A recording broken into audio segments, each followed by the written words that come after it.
những tương tác ngọt ngào và hài hước giữa Dương Tử và Tiêu Chiến là đỉnh cao của phim thần tượng. Bộ phim tình cảm đô thị này không có những tình tiết quá phức tạp hay kỳ quặc, mà thay vào đó khắc họa hành trình tìm hiểu nhau của hai người đàn ông và phụ nữ bình thường. Nhân vật nam chính, Cố Vĩ, là một bác sĩ phẫu thuật thực hiện các ca phẫu thuật trong bệnh viện. Anh tỉ mỉ và tận tụy trong công việc, nhưng lại ẩn chứa một nút thắt sâu thẳm bên trong. Nhân vật nữ chính, Lâm Chí Hiếu, xuất thân từ một gia đình làm nghề giáo, hoạt bát và vui vẻ, nhưng kỳ vọng của cha cô đối với cô lại khác. Chính trong một buổi khám sức khỏe định kỳ, hai người, với tính cách trái ngược, đã gặp gỡ và gắn kết.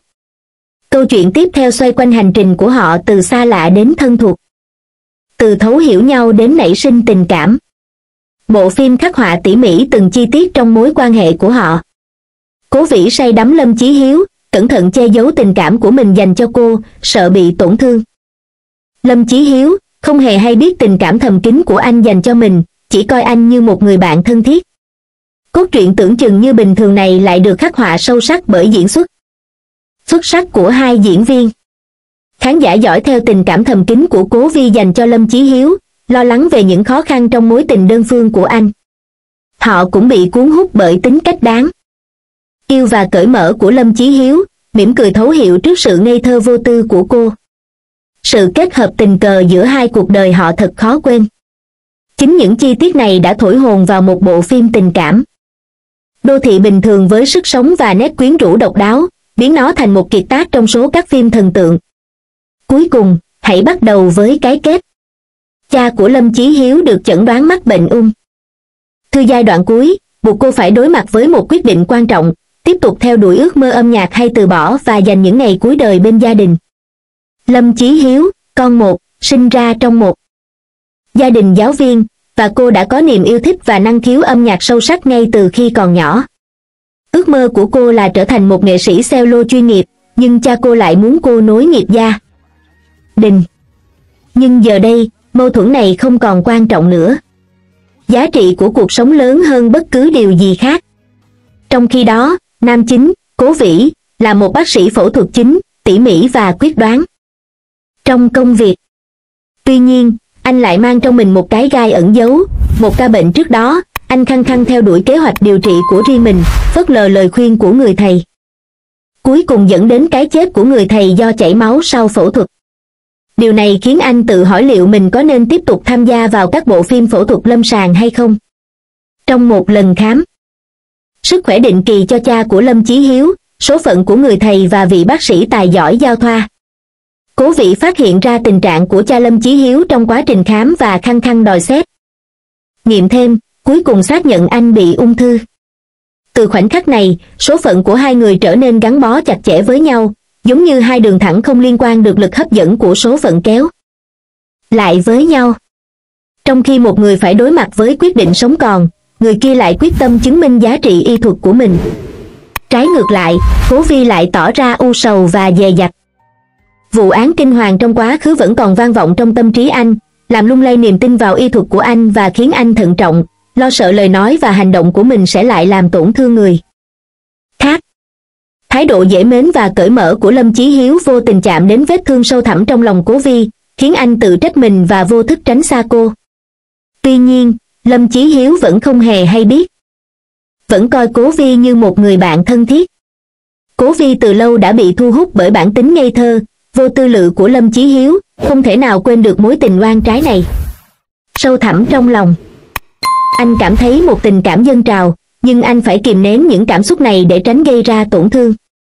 Sự khác biệt về tính cách giữa họ tạo nên khoảng cách, nhưng cũng là một phản ứng hóa học mạnh mẽ khiến khán giả say mê. Không ai có thể đoán trước được những tia lửa tình cảm mà cuối cùng họ sẽ tạo ra. Tuy Cố Vi đã cẩn thận che giấu cảm xúc của mình, nhưng sự quan tâm thầm lặng của anh dành cho Lâm Chí Hiếu là không thể phủ nhận. Một ngày nọ, trong hành lang bệnh viện, Cố Vi nhìn thấy Lâm Chí Hiếu kiệt sức. Là con một, cô chăm sóc người cha mắc bệnh ung thư với sự kiên trì phi thường. Thấy vậy, Cố Vi theo bản năng muốn bước tới giúp cô, nhưng anh dừng lại, ý thức được khoảng cách giữa họ. Anh nhìn bóng lưng cô, ánh mắt tràn ngập đau thương và miễn cưỡng. Tuy nhiên, Lâm Chí Hiếu lại không hề hay biết, cứ ngỡ Cố Vi vẫn đang chìm đắm trong suy nghĩ như thường lệ. Tối hôm sau, Lâm Chí Hiếu, một mình tìm kiếm người cha bỏ trốn, đã òa khóc trong xe. Chìm đắm trong nỗi đau buồn. Lần này, Cố Vi xoa dịu trái tim tổn thương của cô bằng sự quan tâm và chăm sóc. Anh nhẹ nhàng nắm lấy cổ tay cô, ánh mắt anh truyền tải sức mạnh và tình yêu thương. Nhận ra sự thân mật trong cử chỉ này, Cố Vi chùn bước, sợ rằng mình sẽ vô tình tiết lộ tình cảm thầm kín. Những cử chỉ nhỏ bé tưởng chừng như không đáng kể này đã khơi dậy những gợn sóng sâu thẳm trong lòng họ. Sự quan tâm và chăm sóc của Cố Vi dành cho Lâm Chí Hiếu khiến cô nhận thức sâu sắc về sự tận tụy sâu sắc của anh, trong khi Lâm Chí Hiếu vẫn thờ ơ, đối xử với anh như một người bạn thân thiết. Những dòng chảy ngầm dâng trào, và không ai có thể đoán trước được cuối cùng chúng sẽ dẫn đến đâu. Diễn xuất xuất sắc của hai diễn viên chính, Dương Tử và Tiêu Chiến, khiến cho nhân vật nam chính và nữ chính trở nên sống động, chân thực và đáng nhớ. Những cảnh khóc của Dương Tử trong phim là những ví dụ điển hình. Bất cứ khi nào Lâm Chí Hiếu gặp phải thất bại hoặc khó khăn, Dương Tử đều nắm bắt hoàn hảo cảm xúc của nhân vật. Giống như cảnh cô khóc trong xe, cô đã truyền tải trọn vẹn những cảm xúc phức tạp của sự tức giận và đau lòng, đặt khán giả vào vị trí của cô và mặt nạ, nên việc giao tiếp bằng mắt thật khó tưởng tượng. Tuy nhiên, Tiêu Chiến đã dùng đôi mắt sống động và tinh tế của mình để truyền tải một cách sống động những niềm vui, nỗi buồn, sự tức giận và hạnh phúc nội tâm của nhân vật. Từ sự kiệt quệ tinh thần ban đầu cho đến nỗi bất an sau đó về tình cảm thầm kín dành cho Lâm Chí Tiêu, anh đã bộc lộ thế giới nội tâm một cách sống động, khiến khán giả vừa hồi hộp vừa xúc động. Diễn xuất xuất sắc của cặp đôi chính đã thổi vào câu chuyện tình lãng mạn đô thị này một sức hút độc đáo, thổi một làn gió mới vào dòng phim thần tượng. Sự cố xảy ra sau ca phẫu thuật đó đã trở thành cơn ác mộng đối với sự nghiệp của Cố Duy. Trong quá trình phẫu thuật, máu tuôn ra như suối, phủ kín bàn phẫu thuật. Tay Cố Duy bắt đầu run rẩy không kiểm soát, và con dao mổ trượt khỏi ngón tay anh với một tiếng len keng. Cố Duy từng là một bác sĩ trẻ đầy triển vọng, vô cùng tự tin vào kỹ năng của mình, tràn đầy lòng kiêu hãnh và kiêu ngạo.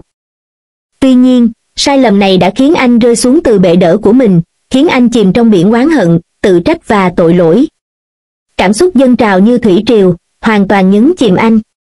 Cố Vĩ quyết định chuyển khoa, rời khỏi khoa tiêu hóa.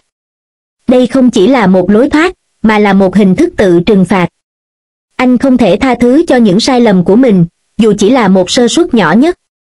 Là một bác sĩ, sai lầm đáng lẽ không cần thiết này đã cướp đi sinh mạng của anh, khiến Cố Vĩ, người cầu toàn, không thể nhìn thẳng vào bàn phẫu thuật và dao mổ. Môi trường khoa mới mang đến cho Cố Vĩ một khoảng lặng, nhưng bóng tối vẫn bao trùm lấy anh. Đôi mắt Cố Vĩ của Tiêu Chiến, chìm trong mệt mỏi và quầng thâm, phản ánh chứng mất ngủ và lo lắng của anh. Cuộc sống của anh dường như hoàn toàn bị chi phối bởi những đêm làm thêm và ép mình ăn. Trong bộ phim này, Tiêu Chiến đã khắc họa hoàn hảo mâu thuẫn nội tâm và sự tuyệt vọng của Cố Vĩ. Anh căm ghét sự yếu đuối của chính mình, nhưng lại bất lực trong việc thay đổi hiện thực. Anh dường như bị mắc kẹt trong những ký ức kinh hoàng đó, không thể thoát ra. Ngay cả khi nói chuyện với đồng nghiệp, ánh mắt anh vẫn đờ đẫn như bị ám ảnh bởi cơn ác mộng. Màn trình diễn của anh đã khơi gợi sâu sắc nỗi đau trong lòng anh. Lâm Chí Hiếu được cha mẹ cưng chiều từ nhỏ. Ngay cả khi sắp tốt nghiệp đại học, sự chăm sóc và bảo vệ của gia đình vẫn không hề lay chuyển. Mỗi khi cô về nhà muộn vào ban đêm, cha mẹ cô đều lo lắng hỏi, "Ê Trí Hiếu, sao con về muộn vậy?" "Trí Hiếu, con về muộn thế? Chúng ta sắp phát điên rồi." Là con một trong gia đình, Lâm Chí Hiếu trở thành trung tâm tình cảm của cả nhà.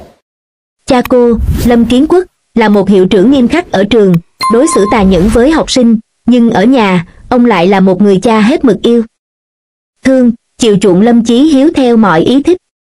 Lâm Chí Hiếu thực sự khao khát được lớn lên một cách tự lập, không còn bị đối xử như một đứa trẻ. Tuy nhiên, mỗi khi rời khỏi mái ấm gia đình, những khía cạnh non nớt của cô lại bộc lộ. Ví dụ, khi đến thăm người cha ốm yếu trong bệnh viện, cô đã hình thành định kiến với vị bác sĩ phụ trách, Cố Vĩ, chỉ dựa trên những lời kể phiến diện. Kết luận rằng ông ta bất tài và dựa vào mối quan hệ để đạt được vị trí của mình. Khi Lâm Chí Hiếu tìm thấy phác đồ điều trị mới của cha mình trên mạng, cô đã tự ý thay đổi bác sĩ điều trị. Với lý do là để bảo vệ cha, mà không có sự đồng ý của cha. Quyết định bốc đồng và liều lĩnh của cô xuất phát từ việc cô không thể tự mình đối mặt với thực tế. Diễn xuất xuất sắc của Dương Tử đã thổi hồn vào những cảm xúc mâu thuẫn của Lâm Chí Hiếu. Ẩn sau vẻ ngoài điềm tĩnh, quyết đoán và vui vẻ là một khát khao sâu sắc về sự độc lập và bất mãn với hoàn cảnh hiện tại. Nếp nhăn rõ rệt ở khóe mũi phản ánh nỗi lo lắng bên trong khi rãnh lệ lại cho thấy sự yếu đuối của cô. Mặc dù Lâm Chí Hiếu đang nỗ lực thoát khỏi sự bao bọc của gia đình, cô vẫn cần một quá trình tự tu dưỡng để đạt được sự độc lập và trưởng thành trọn vẹn. Sự ngờ vực và định kiến của gia đình Lâm Chí Hiếu đã khắc họa rõ nét mâu thuẫn giữa bác sĩ và bệnh nhân. Thiếu hiểu biết về công việc của bác sĩ. Người khác để ở lại bệnh viện. Chỉ vì một lời nhận xét thiếu suy nghĩ và định kiến với người say rượu, gia đình Lâm Chí Hiếu đã dễ dàng phủ nhận những năm tháng miệt mài của bác sĩ Cố Vĩ. Họ ngoan cố bám víu vào định kiến của mình và làm ngơ trước những lời giải thích của Cố Vĩ.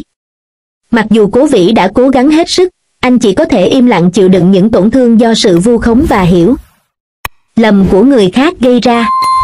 Trong đời thực, chúng ta thường thấy tình huống này, sự thiếu hiểu biết về công việc y tế dẫn đến định kiến giữa bác sĩ và bệnh nhân, tạo ra rạn nứt và xung đột. Nếu cả hai bên không thể đối xử với nhau bằng sự đồng cảm và tiếp cận vấn đề từ góc nhìn lý trí, mối quan hệ bác sĩ, bệnh nhân sẽ luôn là một con đường phức tạp và rối rắm để giải quyết. Không giống như các bộ phim điện ảnh và truyền hình khác theo đuổi việc chỉnh sửa hình ảnh, xin hãy cho tôi thêm lời khuyên cho phần đời còn lại sử dụng một bộ lọc chân thực, lột tả con người thô sơ và chân thực nhất của các diễn viên một cách không chút e dè. Mọi sắc thái của các diễn viên, bao gồm cả Tiêu Chiến và Dương Tử, đều được bộc lộ dưới góc nhìn khắc nghiệt này. Vai diễn nam chính Cố Vi của Tiêu Chiến đã bộc lộ thực trạng của một bác sĩ, kiệt quệ cả về thể chất lẫn tinh thần. Quầng thâm mắt của anh cho thấy những triệu chứng của công việc căng thẳng, chứng mất ngủ kinh niên và kiệt sức. Ngay cả trong thời gian nghỉ ngơi, khuôn mặt của Tiêu Chiến vẫn lộ rõ vẻ mệt mỏi, nặng nề, kìm nén. Nốt ruồi đặc trưng ở khóe miệng, một chi tiết nổi bật, là điểm nhấn trong vai trò bác sĩ của anh. Nữ diễn viên chính Dương Tử, người vào vai Lâm Chí Hiếu, cũng tránh né việc chỉnh sửa nhan sắc. Nếp nhăn khóe miệng và rãnh nước mắt đặc trưng của cô đã khắc họa sống động mâu thuẫn nội tâm và những lo lắng của người phụ nữ trẻ đang loay hoay trong bối cảnh xã hội. Diễn xuất tinh tế của Dương Tử đã lột tả trọn vẹn mâu thuẫn tâm lý giữa tuổi trẻ và sự trưởng thành của người phụ nữ. Kết cấu, cử chỉ và chi tiết mạch lạc không chỉ tạo nên hình ảnh ba chiều sống động cho các nhân vật mà còn nâng tầm cảm giác chân thực của toàn bộ bộ phim lên một tầm cao mới. Ekip đã thể hiện sức mạnh nội tâm của mình, và khán giả cuối cùng cũng thấy được tất cả những nỗ lực và sự chăm chút dành cho bộ phim, nhận được những lời khen ngợi nồng nhiệt. Trong phim truyền hình Nghệ Sinh Hãy Cho Tôi thêm lời khuyên cho quãng đời còn lại, mỗi nhân vật đều được khắc họa sống động, khiến khán giả cảm thấy như mình đang ở ngay trong câu chuyện và đồng cảm với nó. Trong số đó, vai diễn người cha Lâm Kiến Quốc là vai diễn mang tính biểu tượng và khó quên nhất. Ở trường, Lâm Kiến Quốc là một thầy giáo nghiêm khắc, kiên quyết xử lý những hành vi sai trái của học sinh. Vậy mà, ở nhà, anh lại trở thành một người cha hết mực cưng chiều con gái. Mỗi khi Lâm Chí Hiếu không về nhà vào đêm khuya, anh lại nằm thao thức suốt đêm, lo lắng không biết chuyện gì đã xảy ra với cô khi cô vắng nhà. Khi trở về, anh sẽ nổi cơn thịnh nộ, rồi lại dành cho cô tình yêu thương của một người cha. Chẳng phải tính cách mâu thuẫn này, một người nói một đằng làm một nẻo trong lòng, thực sự phản ánh đúng thực trạng của nhiều bậc cha mẹ ngoài đời sao? Họ phải tỏ ra nghiêm túc trước công chúng, nhưng lại hết mực cưng chiều con cái sau hậu trường.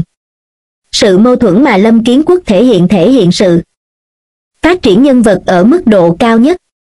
Cả hai nhân vật chính đều được khắc họa sống động. Tiêu Chiến, người vào vai Cố Vĩ, một bác sĩ trẻ đầy triển vọng, lẽ ra phải tràn đầy tự tin. Nhưng một sai sót phẫu thuật đã dẫn đến một cuộc sống đầy đấu tranh nội tâm. Lòng kiêu hãnh ngăn cản anh tha thứ cho chính mình, và ngay cả sau khi chuyển khoa, anh vẫn không thể thoát khỏi cái bóng của sự tự thương hại trước đây.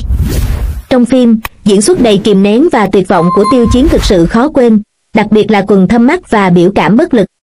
Ngược lại, năng lượng tràn đầy và tinh thần trẻ trung của Lâm Chí Hiếu lại nổi bật. Tuy nhiên, vào thời điểm quan trọng này, khi sắp tốt nghiệp đại học, cô cũng phải đối mặt với một bước ngoặt lớn trong cuộc đời. Diễn xuất tinh tế của Dương Tử đã khắc họa sống động những mâu thuẫn nội tâm và nỗi lo lắng của cô gái này. Tuy bề ngoài cô có vẻ thông minh và tài giỏi, nhưng ẩn sâu trong cô là khát khao độc lập, nhưng đôi khi hành vi của cô lại có vẻ trẻ con và liều lĩnh. Những nếp nhăn sâu ở khóe mũi và rãnh nước mắt cho thấy áp lực to lớn mà cô phải chịu đựng trong quá trình chuyển đổi này. Từ sự yêu thương và nghiêm khắc của Lâm Kiến Quốc đối với con gái, sự tự trách và kìm nén nội tâm của Cố Vĩ, cho đến những mong muốn mâu thuẫn về việc tự nhìn nhận bản thân của Lâm Chí Hiếu, mỗi nhân vật trong phim đều thể hiện một nhân tính đa chiều và nhiều tầng lớp. Đoàn làm phim đã khéo léo sử dụng biểu cảm và chi tiết của diễn viên để thổi hồn vào từng nhân vật, khiến toàn bộ vở kịch trở nên sống động và ba chiều, giúp khán giả tìm thấy sự đồng cảm trong tiếng cười và nước mắt.